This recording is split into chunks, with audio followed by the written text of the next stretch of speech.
Montana Territory, June 1883. The sun sagged low behind the granite peaks, painting the valley in shades of copper and ash. Bo Maddox tugged gently on Dust's reins, guiding his chestnut gelding along the long-abandoned railway that hadn't seen a train in years. Weeds sprouted through the broken gravel. Iron rails rusted like old blood.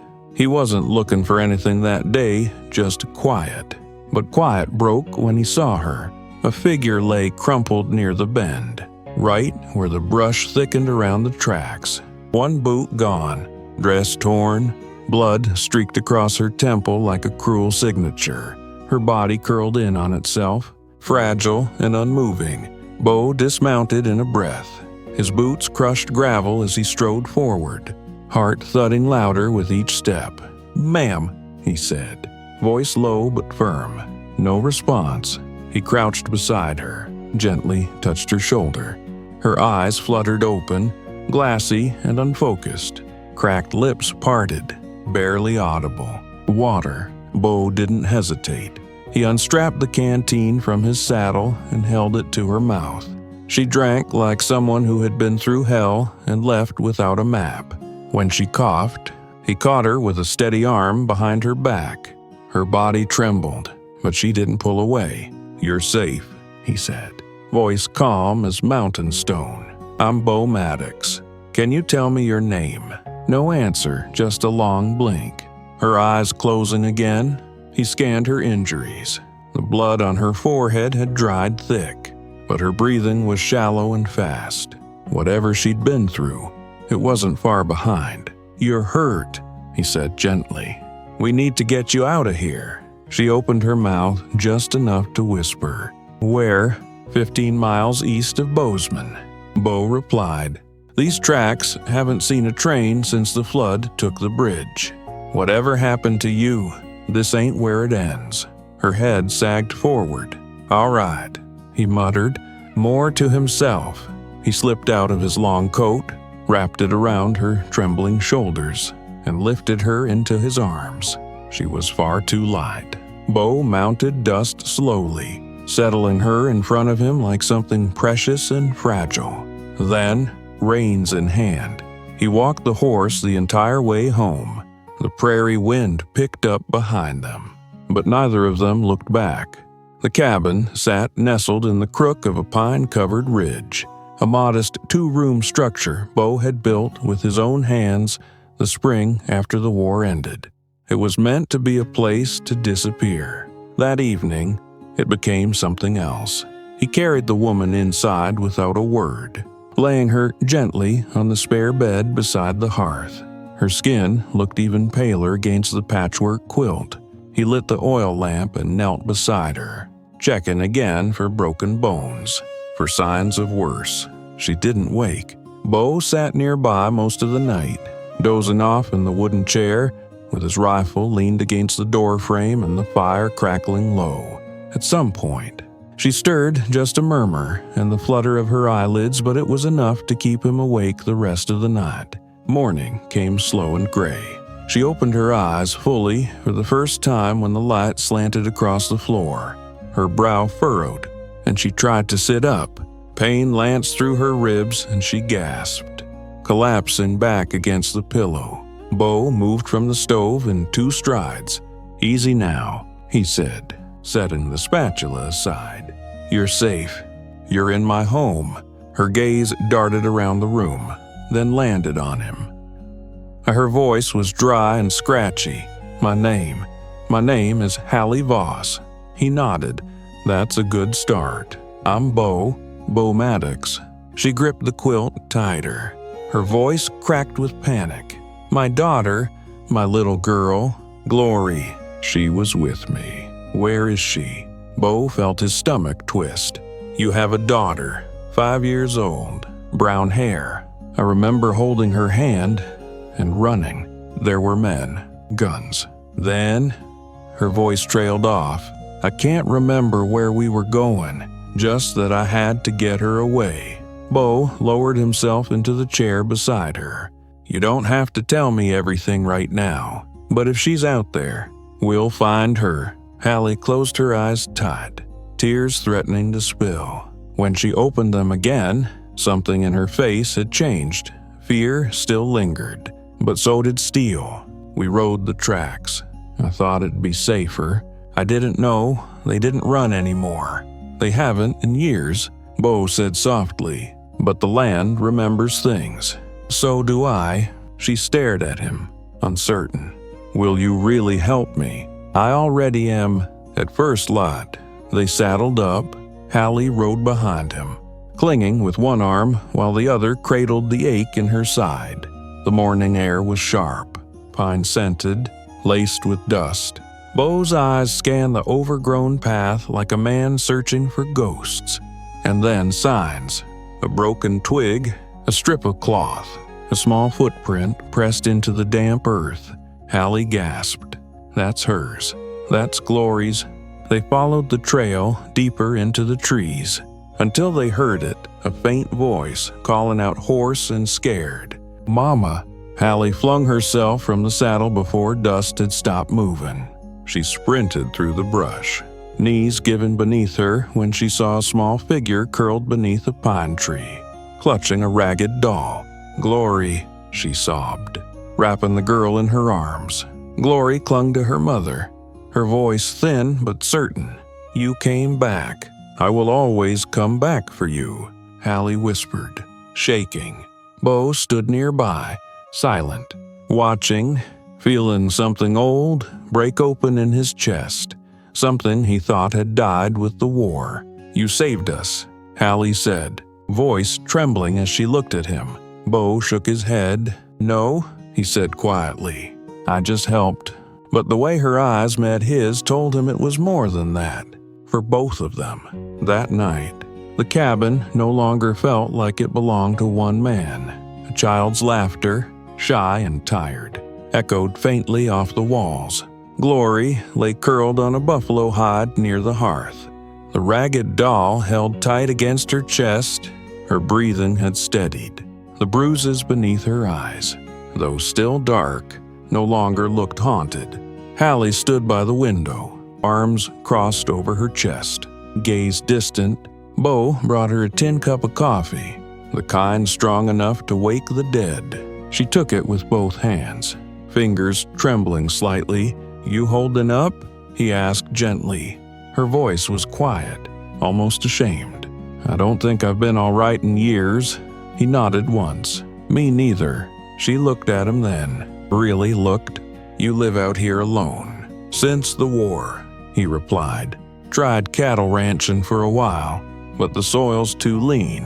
Now I do what I can, blacksmithing, odd repairs, whatever pays enough to keep the roof up and the wolves out. No family." He paused.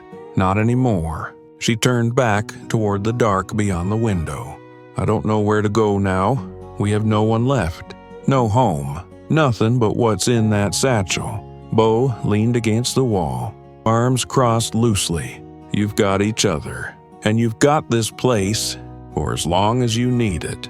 Hallie turned to face him, eyes narrowing slightly. "Why are you doing this?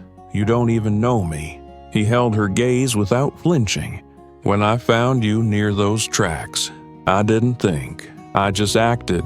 But after I saw your daughter heard her cry, I remembered something I hadn't felt in years." He exhaled slowly, like maybe there's still something left in me worth offering. Her breath hitched. "You don't owe me anything," she said. "I know, but maybe I wanna."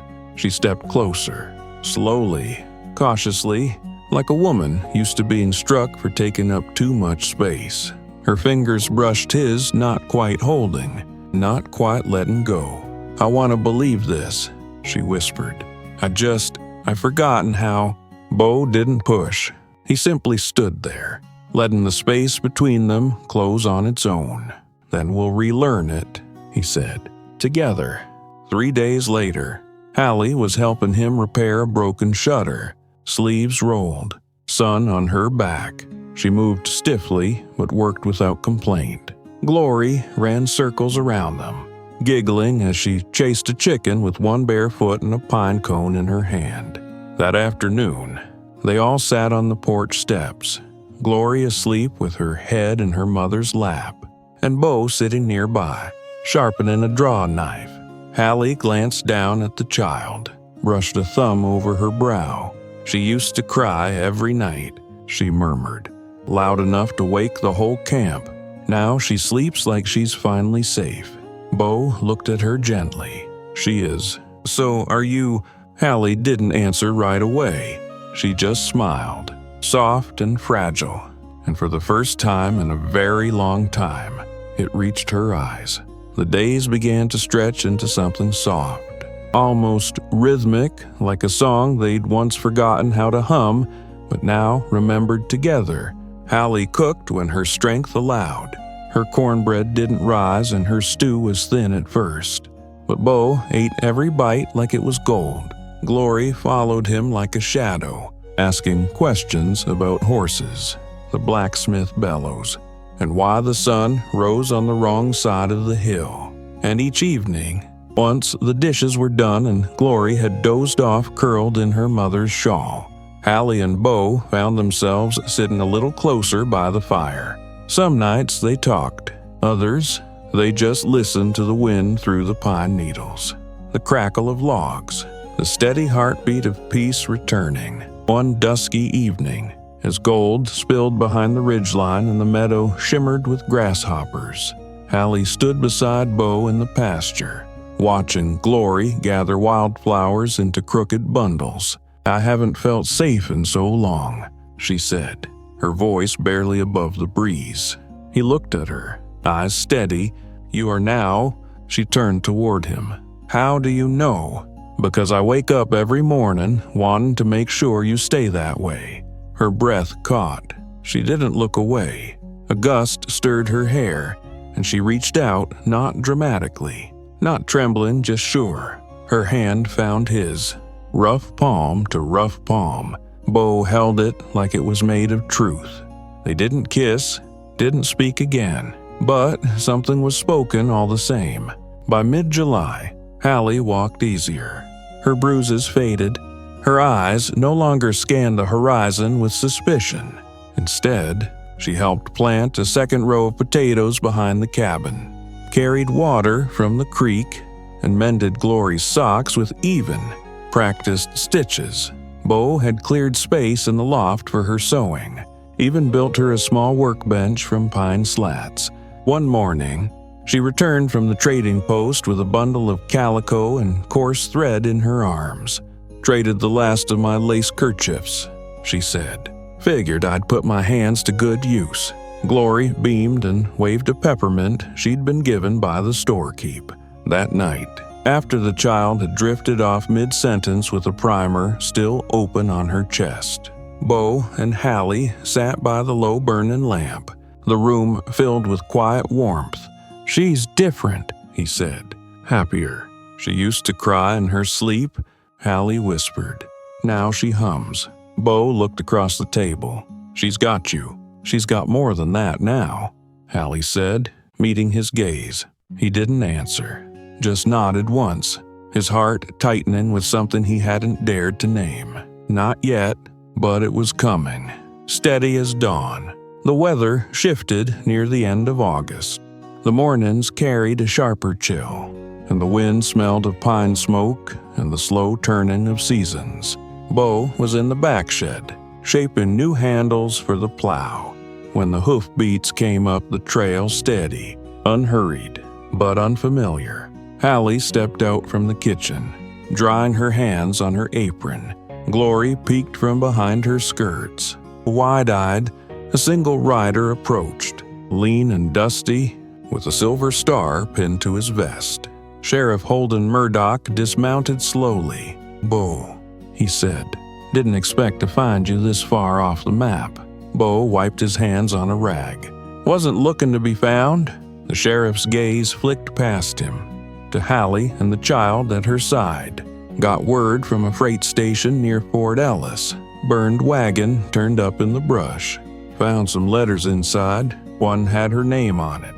Hallie stepped forward, her voice tight. "What did it say?" Murdoch pulled a paper from his pocket. just an address in Kansas and a payment owed. But there's a man asking questions down in Gallatin. Says he's your brother-in-law. Claims you ran off with his kin." Her face drained of color. "My husband's brother." Bo's jaw clenched. "She's not hiding. She's surviving." Murdoch nodded. "I ain't here to drag anyone nowhere, but that man's close. Thought you ought to know. Why bring it to us?" Hallie asked, her voice steady despite the fear in her eyes. The sheriff looked her in the eye. "Because I've seen a lot of folks run. Not many find somewhere they can stay. Figured you might want a chance to do just that." After Murdoch rode off, silence settled like snow. Hallie turned to Bo. "He'll come. If he's anywhere near, he'll come." Bo looked toward the hills. "Then we'll be ready." That night, Hallie sat by the fire, sewing a patch into Glory's coat. Her fingers moved with purpose, but her gaze was distant. "He was cruel," she said, voice low. "My husband's brother. When my husband died, he said we were mouths without value. I didn't wait to find out if he meant it." Bo leaned forward. "You don't have to explain. I want to..." She tied off the thread. "I didn't run because I was scared of him. I ran because I was tired of disappearing." He looked her dead in the eye. "You were right to go." Hallie studied his face. "Do you believe in second lives?" Bo's voice was quiet. "I reckon that's all a man's got left, if he wants it bad enough." She smiled, not wide, but true. And the next morning, Bo took down the rifle he hadn't touched in years. The barrel was clean. He loaded it slowly and set it by the door. Hallie didn't ask. She only kissed her daughter's forehead, packed a small satchel, and whispered in Glory's ear as she readied her to go. Before she left for the Anders farm, Glory looked up at Bo and asked, "You'll be here when we come back?" He crouched to her level, steady and sure. "I'll be right here, little one." Then the door closed behind them, and Bo waited. Midday passed in a hush, the kind that comes before a storm. Bo sat by the window, rifle across his lap, every movement deliberate, quiet, practiced. The wind rattled dry leaves against the porch. The fire in the hearth crackled low, more for comfort than heat. He didn't eat, didn't speak, just waited. When the riders came, it was near sundown. 3 men, dusty, armed. They didn't sneak, but they didn't rush either men who expected no resistance. Bo stepped out before they reached the barn, standing tall and still at the edge of the yard. The leader dismounted tall, stiff-backed, with a cruel mouth and tired eyes dulled by whiskey. The resemblance to Hallie's description was unmistakable. "I came for my brother's girl," the man said, squinting into the fading light. "And for the brat she stole. She isn't yours," Bo replied, voice even, "and neither is the child. She's family. If you'd treated her like that, she wouldn't have run." The man's jaw twitched. "You aiming to die for her.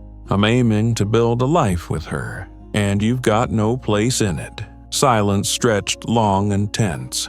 The other 2 riders shifted in their saddles. Then, with a sharp breath through his nose, the man spat in the dirt and muttered, "She ain't worth the trouble."